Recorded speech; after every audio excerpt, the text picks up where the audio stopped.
Okay, here's a video on the empires of Africa in relation to European discovery. And this is a course on American history and how the Europeans did come into the Western Hemisphere. And before that happened, though, the Portuguese would make contact with the Africans and these African empires. So that's why we're talking about the African empires. And we're talking about three main ones. And we'll start with Ghana, the Kingdom of Ghana. So this is on the western edge of Africa. The Kingdom of Ghana, it started about 300 AD, circa 300 AD. And the Soninke people who lived in the Sahara, which is on top of Ghana, they migrated into here. And so within around this time frame, Ghana was formed. And it lasted about until 1000 AD. So from 300 to 1000 AD is the Kingdom of Ghana. And the source of Ghana's wealth was two things, gold and salt. So the salt is coming from here. So the salt coming from the Sahara, coming down into Ghana, and the gold from the south, the gold mines from the south coming up north into Ghana. So there was a big trade on salt and gold, which the Portuguese would exploit later on, when we talk about that in the next video. Okay, in some of these countries, so Ghana is not there today, but we have countries like Liberia here today. We have Côte d'Ivoire, which was once the Ivory Coast, around here. So those are the countries today. And gold is still very important within that region. Now, if you have gold and salt and you become a major trading partner, there's also other things coming into the country. Ghana becomes like a trading post. And then you have stuff coming in like ivory and skins from different animals. Honey becomes very important, cotton, something called cola nuts, not Coca-Cola, but cola nuts. And also another thing which is very infamous, which we'll talk about, is slaves. They're all going into Ghana. And salt is very important. We'll talk about salt. All these lands south of the Sahara, salt was very important. And it was more valuable than gold at some times. And even in the Roman Empire and many ancient empires, and even in the Middle Ages, salt was very valuable. Remember, they didn't have refrigeration, so salt would have been a major source of preserving food. And salt is very important for us. Too much salt is no good, but too little is no good also. And for the people who were living in Africa and different regions, they needed salt in their diet. So salt was very valuable.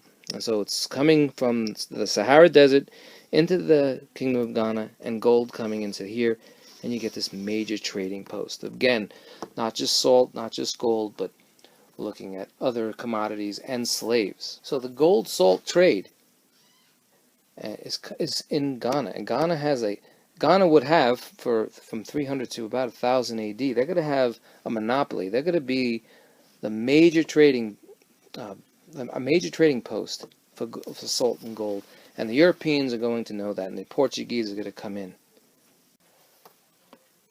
Now, the title Ghana itself was actually given by Arab travelers going into the region. So the real name, or the name that the Arab travelers said it was Ouagadougou. So let me spell it. Ouagadougou. Ouagadougou was really the kingdom of Ouagadougou. And it was a kingdom of kings. So the Arab travelers coming in, that's where we get most of our information from Ghana today. One of the things they reported is the amount of money that Ouagadougou had. Enormous amounts of money they had. So let's look at the TransSaharan Trade. Again, here's the Sahara and here's Ghana. So we have the Arab merchants coming in, and we have the Europeans. The Portuguese would eventually come in, and everybody here, they want the gold, they want the salt, they want the ivory, they want other things that are coming into this big trading center. And what the people of Ghana want, or we should say the people of Ouagadougou, they want horses. They want horses from the Middle East. They want swords from the Middle East, Damascus steel, some of the best steel. They want books. So that's what they want. They want the books. They want the horses. They want the steel. And in exchange, these merchants here and later the Europeans, they want the salt, they want the gold, they want the ivory. And they, of course, they want another commodity, which we'll talk about, the slaves. So this is the Trans-Saharan trade route. It's also important to know that the Ghana itself was called the king. The Ghana was the king. I'll write that down there. The Ghana was the king. Okay, now at the time that Ghana, within Ghana's empire, Islam was making inroads into Africa.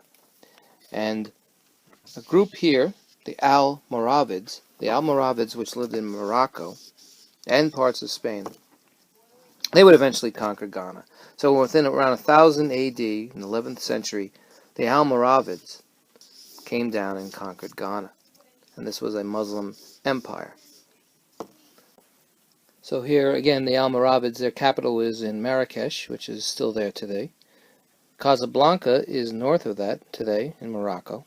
And the capital, Rabat, I'll just put a little mark here. So Casablanca would be about here, and Rabat would be about right there. So this is Morocco today.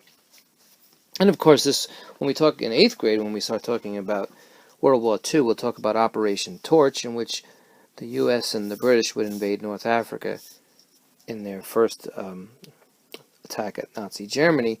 And of course, we'll talk about General Patton coming in to Morocco in Operation Torch. But that's when we talk about World War II. So again, the Almoravids would come in the 11th century and come in and take over Ghana. Okay, there's 2 other empires we'll talk about in the next videos of the African empires.